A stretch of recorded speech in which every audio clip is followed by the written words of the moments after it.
Hi folks, the reason why I'm here is, and I'm sorry you've just had your breakfast, but I've dug these things out.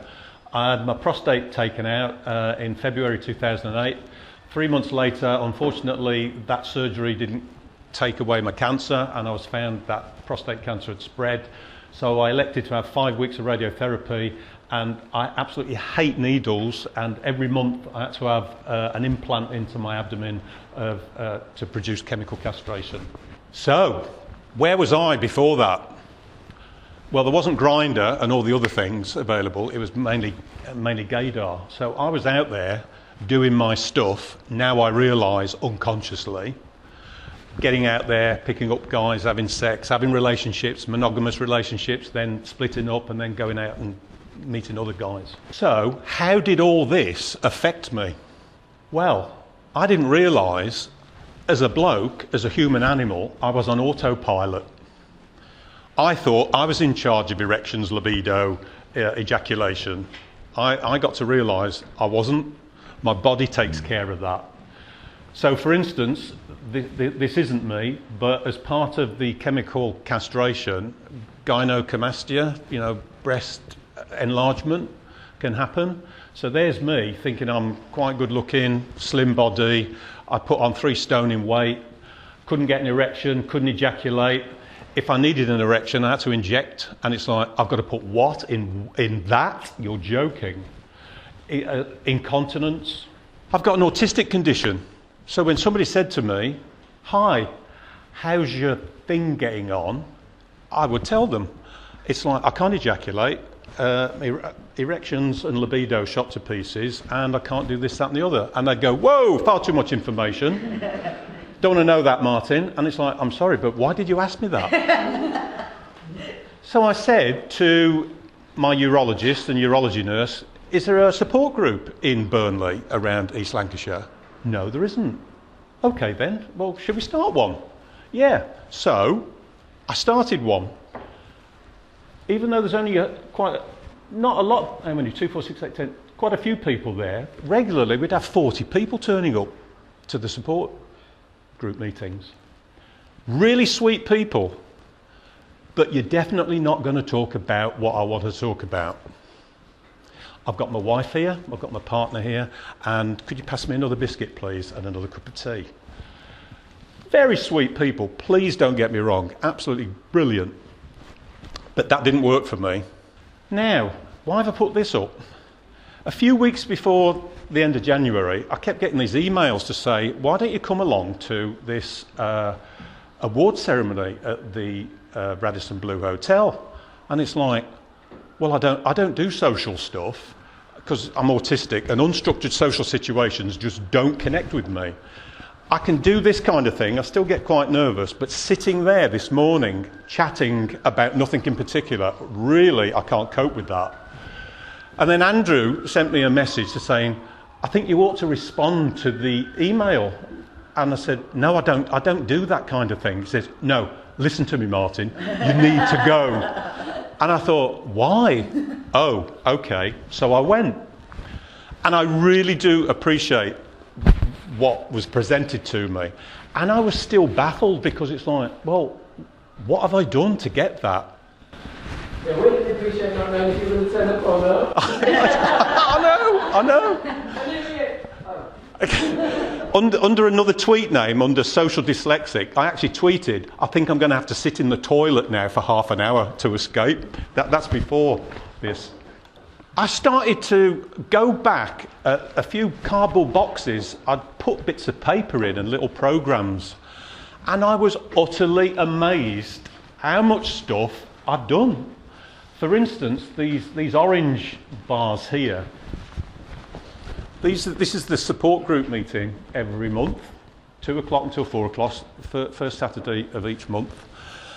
And this is when me and Andrew and Sean met in a hotel in Manchester, and we all came together, and it was like... Oh, that was another time, wasn't it? Sorry. And it was like the 3 legs to a stool. All that came together at the right time. I had something to to get off my chest in terms of, hey, I'm not getting support here. Andrew had the community leaders program coming on, and Sean, a gay radiographer, was wanting to do his MSc in gay, bisexual men and prostate cancer. I've been going through the stuff I think I just do as a matter of course. So we started out with prostate cancer, and we've got a real good core of people who come to the support meetings. One of our guys keeps saying, we don't have a lot of people come to the meetings, do we, Martin? And it's like, well, actually, we have over 640 followers on Twitter. We have 500 people who regularly look at us on Facebook, etc., etc. Oh, we Skype to Nebraska, Dublin, Warsaw in Poland, Walsall in Birmingham, and Warsaw in Poland, etc., etc. The LGBT Cancer Support Alliance, which has many, many people coming in and out of it, depending on what's current. The Facebook page regularly gets people checking in. And I think with a lot of gay, bisexual, trans, there's a lot of people out there who feel more comfortable looking in anonymously. Yeah? And we've got to cater for that. So what I found is, is it called 6 degrees of separation? If I went into my newsagent, my local MP goes into the newsagent in Burnley, I could talk to my newsagent, who could talk to my MP, who could talk to David Cameron, who could then talk to Barack Obama. You know what I mean? So I call them micro moments. I might have a conversation with someone, and then it goes to somebody else, and that has an impact. I was at the Manchester Royal Infirmary last week, and I noticed the rack of information. We've got the Out with Prostate Cancer booklet. We've got other booklets about gay and bisexual, and it's out there very slowly. And one of the ladies who looks after this said, we've never seen anyone pick up the gay, bisexual stuff, but they keep going. Sadly, these two guys are no longer with us. Barry died recently, and John died. Barry was one of the first guys who came to the group, and John was so inspired by what we did, he set up his own group in the south of England. Another guy called Simon, who came up from London, then started another support group down in London, and Eddie, a bisexual guy, came up from Telford and then started a group down in Birmingham. So, you know, this cancer, you know, does take its toll on people. And regularly, this time last year, we had the conference in here, the first conference for prostate cancer for gay, bisexual, trans women, and we had this booklet produced. And the guy who actually sort of talked about it said, "You don't remember me, do you, Martin?" I said, "No." He said, "You came to me in Pride in 2009 and said, why isn't there something going on for prostate cancer in men?" Well, here's a gift. This is what's happened from that conversation. Because I remember coming to Pride and there was nothing on prostate cancer for gay, bisexual, trans women. So it's amazing what can happen by let's have a conversation. We've got postcards which have come from a robust analysis of data we took from Pride almost 2 years ago.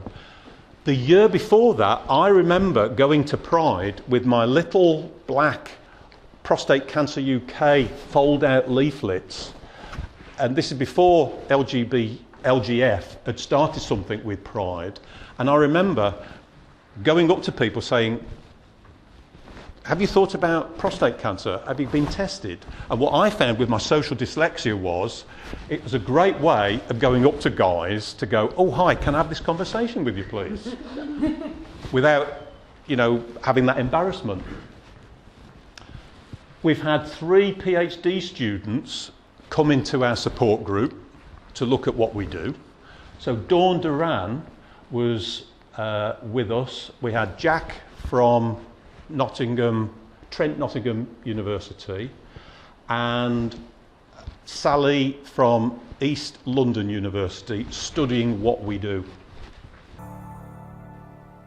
Hello and welcome to our new programme Behind Closed Doors. I'm joined by Martin Wells, who's the chairman of Out With Prostate Cancer.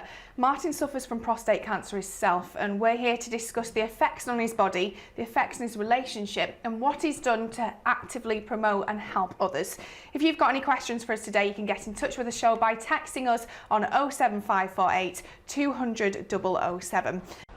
I forgot to point out the slide before. I got this text off a mate of mine who lives in Manchester. I live in Burnley, and he said, "Martin, you're on the telly." And it's like, oh my God. I didn't realise Greater Manchester on Channel 8 has Manchester TV. Yeah, being up in Burnley, I didn't see that. So I was outed to him because, this is what you're talking about. So Andrew and Patrick said, we're doing a new programme called Behind Closed Doors, about talking about stuff people don't normally talk about. And it's like, yeah, I'll come and have a chat about that. Ask me some questions and I'll tell you my answer. Okay, so if you were to ask me the question, what is it like to be a gay man with prostate cancer, and you just told me you were diagnosed, I would say you need to be prepared for quite a personal journey.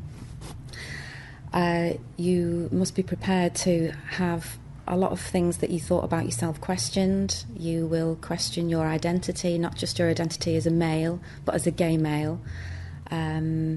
You will encounter some heterosexism within the health service, and you may see that as a negotiation process, or you may see it as a battle, depending on how receptive your healthcare providers are. And if you've got other comorbidities such as HIV, you will have a lot of balancing to do as well with that. Finally, what I would say is you are going to need some support, and you need support from your own community. Forget support groups, mainstream support groups. You need men like yourself, men you do not have to educate them first and foremost as a gay man. And you need to go and find that, and you need to go and find it soon. The sooner you get support, the sooner you will feel supported. Why is it I've got that recording? As part of my comfort blanket, I like to use technology. So I'll go to Dawn and say, "Hey Dawn, could you give me a minute overview of what you've just done?" That's my comfort blanket. When I have gone to parties or barbecues, I'll take a camera or some excuse I can use to connect with people. So when Andrew said, "But you do a lot, Martin," it's like, I don't, I just do me. But by doing me, I capture things and I can then use those to touch other people. So I've been in the Lancashire Evening Telegraph. I've been in Prostate Cancer UK's 3-monthly journal. Jenny Ann inspires me because I'm not sure what, is it a little bear you have? Oh, may I? Yes, You're brilliant. You're brilliant at, can I take a picture of us holding this? And I'm thinking, wow, that is a fantastic way of getting a photo done. So more and more now, I'm taking that personal risk of saying, thank you, can I take a selfie? Because this isn't about me, and I don't like, even though I'm 6'4", you can see me and I'm quite big, it's like, I don't want it to be about me. But I'm thinking, I'm missing a great opportunity here to take a photograph, to take an audio recording, to take a quick video and go, I'll post that on YouTube. I'll let other people have a look at that. And that's what I've been missing. And by Paul and Andrew pointing that out to me and inviting me to do this, suddenly it's like, oh, wow, I do make an impact. I can make a difference. So very quickly, I was invited to go to the annual radiotherapy conference in Bristol. There were 200 people in the audience. I stood up and did my stuff, and this was the official writing up in the journal, which I've got here. Martin gave a candid talk, as funny as it was poignant, about the challenges of life after treatment for prostate cancer, serving as a stark reminder of the life-changing impact treatments can have on patients. Thank goodness these people study radiotherapy, because I probably wouldn't be stood here today, because I've had 5 weeks of radiotherapy. What they then said, unofficially, was, Martin, you were the most talked about person in the conference because I talked about ejaculations, erection problems, libido problems, all the kind of things their patients don't talk to them about. And they said, why can't we have these types of conversations with people? Last year, I think Andrew got a request from an organisation, the European Parliament, to say, could you send somebody to talk about prostate cancer in the LGBT community? And it's like, oh, hi Martin, do you fancy going to Brussels? Yeah, okay. We've got no money for it, and we'll see if we can get a little bit of a grant. Yeah, hey, that's no problem, let's get it sorted. So I flew Ryanair, and Brussels Airport isn't in Brussels. You know, the typical Ryanair thing? Like London Sheffield, the London airport in Sheffield. I sat on the round table and I said my stuff, and I didn't think anything of it. You know, I did it, I came back home. There was a guy there who, coincidentally, a few months before, was a speaker at TACKLE. It's called TACKLE. It's a prostate cancer support group to try and get PSA tests in all GP practices. And this guy stood up talking about prostate cancer, and he said, yes, the Elton John types really like the digital rectal examination. And I thought, I was in the audience and I was thinking, I don't like that. That's totally dismissing the impact that has on a gay man. And I thought, shall I stand up and tackle him on that? And there was my little radar said no, because I thought he would probably react more violently against my public pointing out of him saying that. I turned up at this meeting, and guess who was there? So I had a chat to him. He didn't like what I said. I didn't do it publicly. I just had a conversation over a cup of tea, cup of coffee. Anyway, when Andrew said, come and talk here, I thought I'd start investigating where I'd been over the last 2 or 3 years, and I found the journal. And in it, amongst all this stuff, there's a paragraph about gay, bisexual, transsexual individuals, and I'm thinking, that was me, I did that. But I didn't know. I got a phone call off this young lad, Cameron. He's a media student at Salford University. And he said, my dad's got prostate cancer, and I want to do a video about prostate cancer in gay men. And it's like, wow, how did you put that together, you know, as a straight student? Got a very, very good-looking mate, by the way. I wasn't going to put any of those pictures up.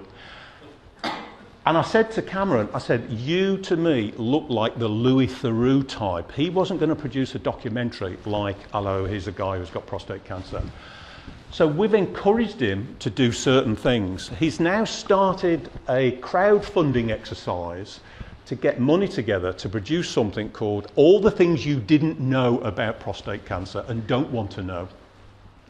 Prostate Cancer UK are going to sponsor him as well. So by him having a conversation with us has started that ball rolling.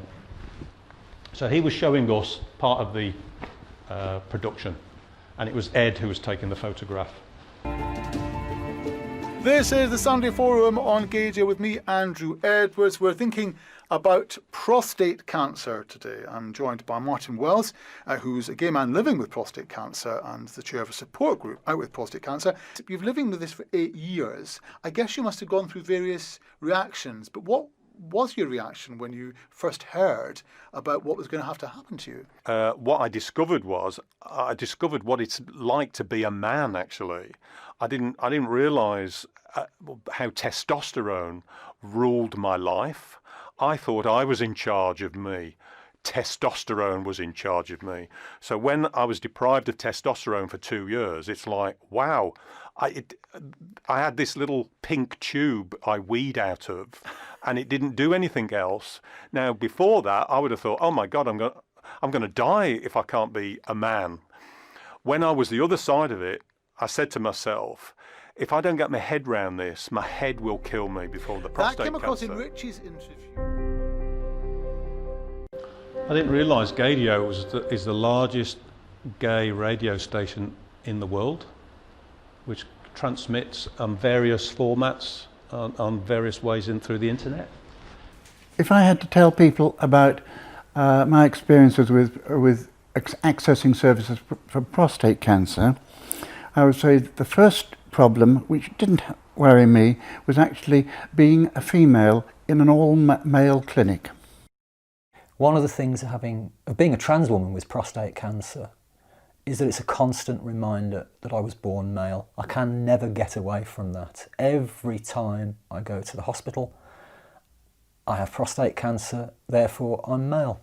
This is an opportunity, and producing a book like this will be the opportunity to communicate my journey to everybody out there, through the eyes and through Anthea and through Sally's story, but in layman terms that is easy to understand and easy to relate to, and with pictures that make it more real.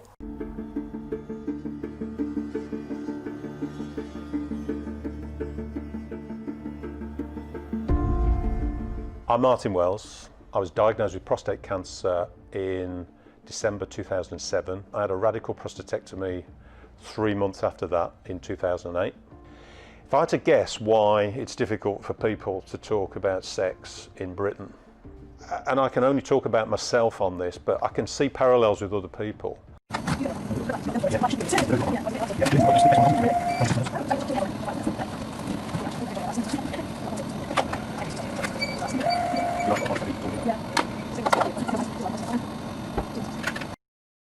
I'm Paul Flowers, Professor of Public Health Psychology at Glasgow Caledonian University. I'm here today to take part in the Taking Pride in Our Health one-day conference, which is part of a month-wide event here at De Montfort University. What I was told when I first got diagnosed was my prostate would be removed, and a few months after that, radiotherapy and 2.5 years of hormone suppression therapy. After the operation, all my willy did was allowed me to go to the toilet and have a wee. It was almost like looking at a big toe. I got really worried about that because being a gay bloke, sex to me is and was quite important. Because if I met somebody and I wanted sex with them, I'd know they were interested in me because they'd have an erection. And the questions which came from that were, well, you're not interested. And it's like, no, I am interested, but nothing's going on. The signals weren't there. So those are some of the resources I've been in, and with my comfort blanket, can I interview you, Anthea? Can I produce a little video? Can we put that on YouTube? Can we do this? Can we do that? I'm reminded when I saw that, when I had my prostatectomy, my mom very quietly said to me, does this mean you're not gay anymore? By me having my prostate taken out, you know, so lads, that's where your gay bit is.